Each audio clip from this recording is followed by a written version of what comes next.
M0FXB, welcome back to the shack. Thought I'd dig out a few radios. So you can see in the background I got my 50-inch monitor. That's actually my Mac PC there that I use.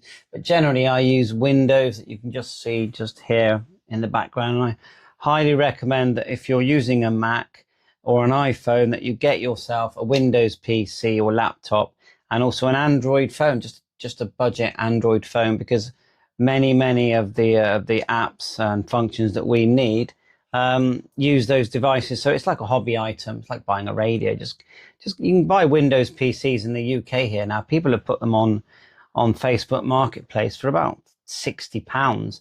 And if you try and get the a budget Android, an older Android, try and get, I would say, newer than about Android 10, I would say. Try and get that.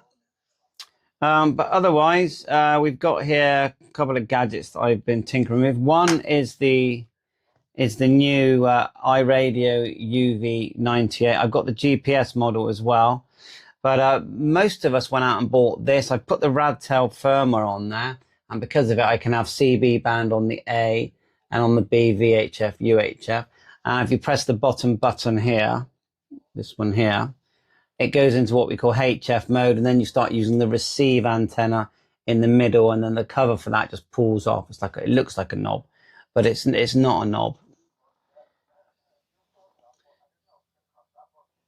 Okay, that's fine. Interesting. My screen just went off there. Apologies for that. So anyway, so that's that one. And then if you hold down the one, okay, let's back out of that with the red button. Hold down the one. And the scope comes on, okay, and you can go through the scope. The thing they've done that everyone liked as soon as they saw these is the way they've got the triple display. Someone is saying that with the new firmware, if you go into the mix and match frequency mode, there's a problem with multi-receive. I'm going to test that in a video. But otherwise, lovely device, 2 PTTs. I think it can actually be 3. And yeah, you got your a connector there for a microphone, and yeah, so I think it's good. So that's one that many people are talking about, and many people are waiting to get the GPS APRS model, which I've tested, and APRS actually does work. So there's one device I've got here. Another one is the Anytone 168. This is a DMR VHF and UHF radio. I absolutely love this device. It's small, inexpensive, about £120. And just works great on, you know, VHF, UHF, DMR. It's not got GPS, but it has, you can put your coordinates in. It works, it does work on APRS. Then we've got another one here, which everyone's got now. Just turn it up. Had a wee thingy with nicotine, he said like that, and he said it's, just said that to me. Just a classic UV-K5, K6 budget, but this one's got Safari Star, even the battery. Horrible habit, like, so, you know what I mean? And I use them a lot, actually. The other one I was tinkering with yesterday is the TID Radio H8. That's beautiful. But no airband. H8 model. TID Radio H3. Now the big one that's everyone was hyped up about is this TK11. This is the chrome one. I've got the other model, but they're basically the same.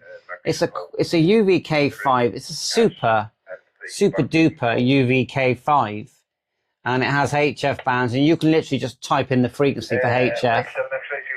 Turn that down.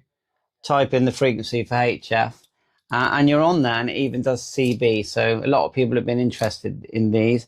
But the problem was that iRadio and Radtel released this one before you could get the monkey sort of quashang, as we call it, because it has the monkey face when it boots up. I'm not sure you can see that. And so all of a sudden we had the dilemma of which one do I get? So another little gadget I'll be testing very shortly. I found this. It's called Ham Radio USB Rig. Okay, and it says here serial and audio, and the idea is it enables some radios with the right cables to work on things like FTA and WinLink and all that. So I thought I'd test that one out. We've still got the classics here. So there's your FT60. Properly, so Classic. I gave up the hard way. It took me 12 months, a year and a half to quit, like, but I done it the hard way. So I started on the highest milligram, then worked FT60 by Yaesu. And then once you hit the bottom, and then let's just go. Got the all band receiver here. What you best do, Magic even said, he said, have a word with him, said, tell him to let clear. He said, what he's better do is just clean this whole room. Turn this one up, so I'm tinkering. So this is the Alinco DJX100. And this thing will actually receive DMR, D-Star, and Fusion. And the screen changes colour. It's a very good receiver, actually. And it receives a lot more than that, than what I say. So just thought I'd just quickly do a short video just in my crazy shack. And as you can see, it's like lots of radios to tinker with here. And always learning, always having fun. Thanks for watching my channel, 7-3, all the best.